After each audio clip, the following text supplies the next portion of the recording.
दोस्तों नमस्कार। दोस्तों आज मैं आपको सफलता के रहस्य के बारे में बताना चाहूँगा कि सफलता की राह पर क्या क्या चीज़ बाधा बन जाती है और किस कारण हमारे जीवन के अंदर बाधा आती है।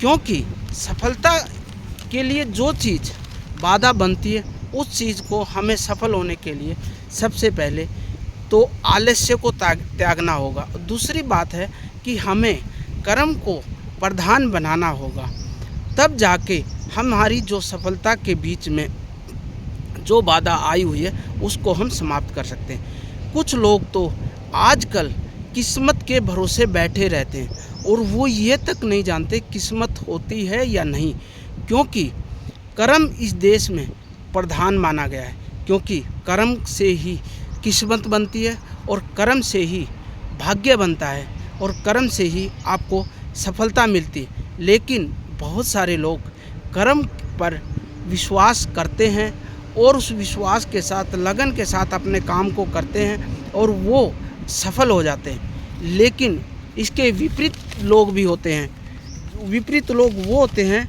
जो अपने आप को भाग्यवादी कहते हैं। भाग्यवादी व्यक्ति में सबसे बड़ी कमी ये होती है, वो एक आलसी व्यक्ति होता है। वो काम को करना नहीं चाहता है और वो भाग्य के भरोसे पर ही अपने जीवन की नैया को पार लगाना चाहता है। लेकिन ये बहुत ही कम लोगों के हिस्से में आ पाता है, क्योंकि कर्म जो लोग करते हैं उनके पास से जो कुछ थोड़ा बहुत ईश्वर की कृपा से शेष रह जाता है वो भाग्यवादी लोगों को मिल जाता है। बस उसी राह को भाग्यवादी लोग पकड़ लेते हैं और अब उस भाग्यवादी लोग उस चीज़ पर अपना पूरा मन लगा देते हैं कि हमारे जो भाग्य में होगा वो हमें मिलेगा। हम उसके अलावा कोई भी कर्म नहीं करेंगे और ना कर्म को मानते हैं। कर्म को ना मानते हैं ना उसके बारे में कोशिश करते हैं। मतलब कर्म हमारे हाथ में है। जबकि इसके विपरीत अगर हम कर्म करते हैं, कर्म तो हमारे हाथ में है लेकिन फल हमारे हाथ में नहीं है। फल हमारे ईश्वर के हाथ में है।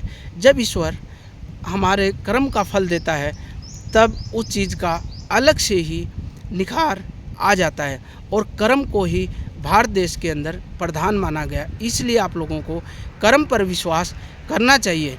अगर आप लोग भाग्य के भरोसे बैठे रहे तो आप अपने जीवन में कभी भी सफल नहीं हो पाओगे। और अगर आप कर्म करते हो तो मेरा मानना यह है कि आप 100% सफल हो जाओगे। इसलिए कर्म करिए, भाग्य पे भरोसा मत रखिए। यही मेरा कहना है। जय हिंद, जय भारत।